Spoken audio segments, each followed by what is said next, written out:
Imagine this: a young woman, dressed in a simple uniform, pushing a cleaning cart through the gleaming halls of a massive corporate empire. No one gives her a second glance. She's invisible, just another cleaner wiping desks, emptying trash, mopping floors. But what if I told you this woman is actually the daughter of the company's powerful CEO? What if she's been placed there undercover, not to inherit the throne, but to expose the ugly truth hidden beneath the polished surface? And what if one arrogant bully pushes her too far, only to discover too late that he's been humiliating the one person who holds his entire career in her hands? Stay tuned until the very end, because the shocking twist and the justice that follows will leave you speechless and inspired. This is a powerful, real-life inspired story about humility, strength, and the consequences of how we treat those we think are beneath us. Welcome to Real Life Stories, where we share tales that teach us to be better, kinder, and braver. Olivia Adams had everything most people dream of. Born into wealth and privilege, she grew up in luxury, attending the best schools, traveling the world, and knowing that one day the family's multi-billion-dollar company would likely be hers. Her father, Mr. Richard Adams, was one of the most respected and feared CEOs in the industry, a man who built his empire from nothing through sheer determination and integrity. But when Olivia returned home after completing her master's degree abroad, with top honors in business administration, she expected to step straight into a high-level executive role. Maybe a corner office, a team reporting to her, board meetings, and strategic decisions. Instead, her father sat her down for a serious conversation. "Olivia," he said firmly, "you're brilliant and I'm proud of you, but books and degrees only teach so much. If you're going to lead this company one day, you need to understand it from the inside out, not from fancy reports or boardroom presentations, but from the ground floor. You need to see how people really behave when they think no one important is watching. Character isn't built in comfort, it's revealed in the shadows." Olivia was stunned. "Dad, what do you mean?" "I mean you're starting at the bottom. As a cleaner, no one will know who you are, no special treatment. You'll wear the uniform, clock in like everyone else, and experience the company as the lowest paid employees do. Only then will you truly earn the right to lead." At first, Olivia felt a surge of resistance. Why should she, with her qualifications and background, scrub toilets and clean up after others? But deep down, she respected her father's wisdom. He had risen from humble beginnings himself, and this was his way of ensuring she didn't become entitled or disconnected. So she agreed. The next morning, Olivia Adams walked through the glass doors of Adams Global Industries, not in designer suits or heels, but in a plain gray uniform, her hair tied back, carrying a mop and bucket. No one recognized her. No one cared. To them, she was just the new cleaner. The first few days were eye-opening in ways no classroom ever could be. Olivia blended seamlessly into the background, pushing her cart from floor to floor. Most employees barely noticed her. Some hurried past without a glance, talking loudly on phones or laughing with colleagues. A few offered polite nods or quick thank yous when she emptied their bins. But others treated her like furniture, invisible, unimportant. She overheard conversations she never would have in a boardroom. Complaints about management, gossip about affairs, shortcuts taken on projects. It was raw, unfiltered reality. But then came Jacob Harlan. Jacob was a senior manager in the sales department, a man in his mid-40s with sharp suits, a flashy watch, and an ego bigger than the building itself. He'd been with the company for 15 years, climbing the ladder by schmoozing superiors and stepping on those below him. Jacob thrived on power plays, belittling juniors to feel superior. From day one, he zeroed in on Olivia as an easy target. On her third day, Jacob accidentally knocked over his full coffee mug right as Olivia finished wiping his desk. The dark liquid spread everywhere, soaking papers and dripping onto the floor. He smirked, leaning back in his chair. "Oops, clumsy me. Hey, sweetheart, clean that up quick. I've got important calls to make." Olivia paused, her hand tightening on the cloth. She knew it was deliberate. His eyes gave it away. But remembering her father's words, she took a deep breath, swallowed her pride, and knelt to clean the mess without a word. Jacob wasn't done. "You're slow, you know that. If you want to keep this job, pick up the pace. Cleaners like you are a dime a dozen." Across the open plan office, another senior employee named Michael watched the scene unfold. Michael was different, quiet, hardworking, with a strong sense of fairness. He climbed the ranks through merit, not manipulation. Seeing Jacob's smirk, Michael's face twisted in discomfort. Their eyes met briefly, Olivia's calm, Michael's apologetic. In that moment, she saw he wasn't like the others. Over the next weeks, Jacob's harassment escalated into a daily ritual. He'd scatter crumbs on his freshly cleaned floor, drop trash just after she passed, or summon her loudly in front of the team. "Hey, cleaner girl, my bin's full again." His cronies chuckled, feeding his ego. Olivia endured it all, noting every incident in a hidden journal on her phone. She wasn't just cleaning, she was observing. And what she saw was a toxic culture festering in pockets of the company, where bullies like Jacob ruled through fear, and good people like Michael stayed silent to protect their jobs. One afternoon in the break room, Jacob pushed too far. He handed Olivia a bag of his dirty shirts. "Take these to the laundry downstairs.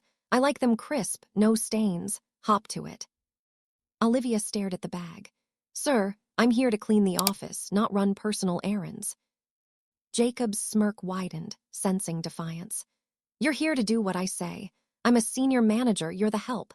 Now move or I'll report you for insubordination." Before she could reply, Michael's voice rang out. "That's not fair, Jacob. She's the office cleaner, not your personal maid. You can't force her to do your laundry." The room went quiet. Heads turned. Jacob's face darkened. "Stay out of this, Michael. Mind your own business." But Michael stood firm. "No, this isn't right and you know it." Jacob ignored him, turning back to Olivia. "So, you taking the bag or what?" Olivia felt every eye on her. The humiliation burned, but she squared her shoulders. "No, sir, that's not my job." Jacob burst into mocking laughter. "Oh, look at the little rebel. Got some spine, huh?" In a flash, he grabbed a glass of water from the counter and poured it over her head. Gasps echoed. Cold water drenched Olivia's face, hair, and uniform, running down her neck. Shock froze her for a second, but she didn't flinch or cry. Jacob grinned triumphantly. "Next time, make sure the water you bring me is colder. I hate warm drinks." Michael slammed his fist on the table. "Enough, Jacob. This is crossing the line." Jacob shrugged. "Relax, it's just a cleaner. Her job is handling messes, right?"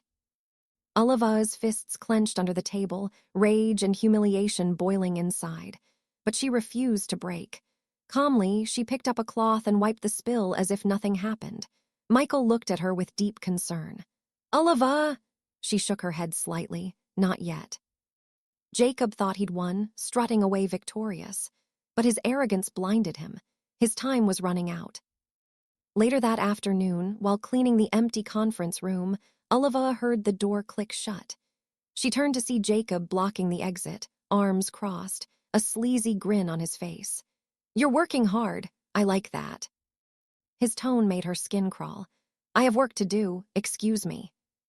She tried to pass, but he grabbed her arm, holding too tight, too long. "I could make things easier for you. Better shifts, better pay, maybe even a real job. I have influence here." Olivia yanked free. "What do you mean?" He leaned in. "All you have to do is make me happy. Spend some time with me after hours. No one has to know." Disgust twisted her stomach. "No." His smirk faded. "Think carefully, sweetheart. You're nothing here. I could protect you, give you opportunities, or I could make your life hell." "I don't need your protection." Jacob's eyes narrowed. "Big mistake. I have a spotless reputation. No one would believe a lowly cleaner over me." Olivia met his gaze steadily.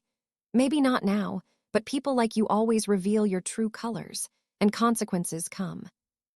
He scoffed. "Big words for a nobody, you'll regret this." He stormed out, slamming the door. In the hallway, Kakas had overheard parts.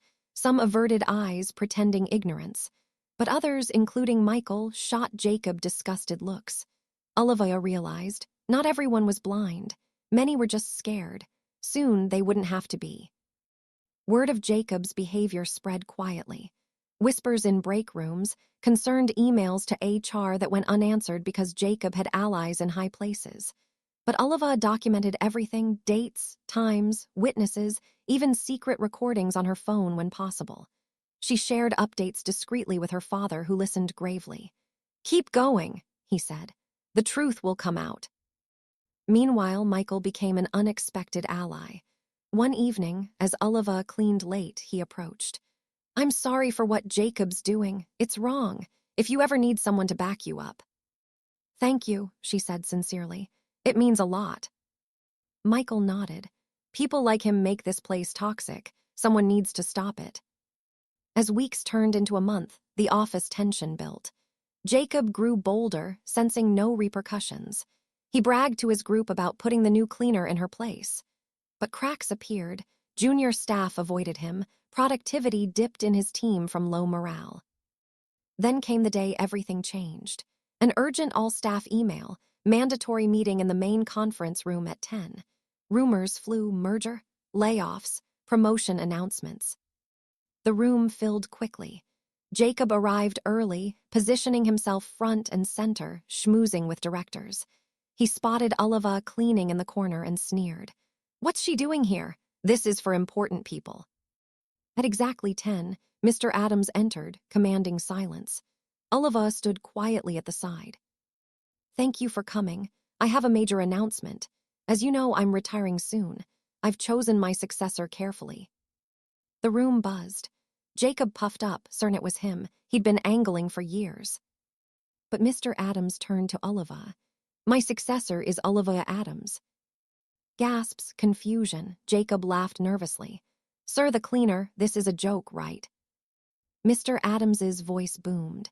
"No joke. Oliva is my daughter. For the past month, she's worked undercover as a cleaner to experience the company's true culture firsthand." Jacob's face went pale, blood draining as reality crashed in. "Wait, what? She's your daughter?" Murmurs erupted. Phones dropped. "And what she uncovered," Mr. Adams continued, eyes locking on Jacob, "is unacceptable. Bullying, harassment, abuse of power. Oliva documented it all. Jacob, your actions were the worst: deliberate humiliation, inappropriate advances, creating a hostile environment." Jacob stammered. "Sir, it was just joking around. Harmless fun, I didn't know." "So humiliating employees, pouring water on them, demanding personal favors, is fun. This company stands for respect. We do not tolerate bullies." Jacob gripped the table, sweating. "Please, sir, my family, my mortgage. I need this job." "You should have thought of them before destroying others. Dignity for your amusement." Security entered. "Jacob Harlan, you're terminated effective immediately. And for the harassment claims, authorities are involved." Jacob lunged toward Oliva. "You bitch, you set me up, you ruined me." "No," she said calmly, "you ruined yourself." Officers escorted him out amid his pleas. The room fell silent, stunned. Mr. Adams addressed the staff. "Today, you've seen a vital lesson. Success isn't just profits, it's character. How we treat the least among us defines us. Some of you joined Jacob's cruelty, others stayed silent, but a few, like Michael, chose kindness and courage." He turned to Michael. "You stood up when it was hard. That's true leadership. You're promoted to senior director." Michael, emotional, thanked him. "I just did what was right." To Oliva, "I'm so proud. You endured unimaginable treatment yet never lost your composure or integrity. You've earned this, not because you're my daughter, but because you're exceptional." He hugged her tightly. Finally, Oliva stepped forward as the new CEO. "This company will change. We'll build on fairness, respect, integrity. Hard work will be rewarded. Abuse of power, zero tolerance. Together, we'll create a workplace where everyone feels valued, no matter their role." The office transformed overnight. Morale soared. Policies updated. Anonymous reporting, mandatory respect training, promotions based on merit and kindness. Michael became Oliva's right-hand man, implementing changes. Former silent bystanders stepped up, inspired.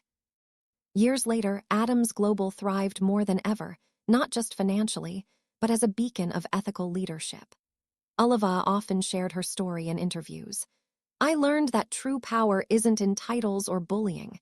It's in humility, resilience, and treating every person with dignity. Stories like Oliva's remind us, character shines brightest in the dark when no one's watching. But eventually, the light always exposes the truth. Never underestimate anyone. The invisible worker might be the one changing the world. And remember, kindness costs nothing. But cruelty can cost everything. What about you? Have you ever witnessed workplace bullying, stood up against injustice, or wished you had? Drop your thoughts in the comments below. We read every one, and your stories inspire us too. If this tale moved you, and you believe every workplace should be built on respect and fairness, smash that like button. It helps more people see these important messages. Share this video with friends, family, or colleagues who need this reminder. Let's spread motivation and encourage standing up for what's right. And if you're new here, hit subscribe and the bell icon. We're pushing toward 100,000 subscribers, bringing you more real-life inspired stories that motivate, teach valuable lessons, and spark positive change. Together, we can build a world where respect is the standard, not the exception. Thank you for watching. You're amazing for being part of this community. Stay strong, stay kind, and we'll see you in the next story.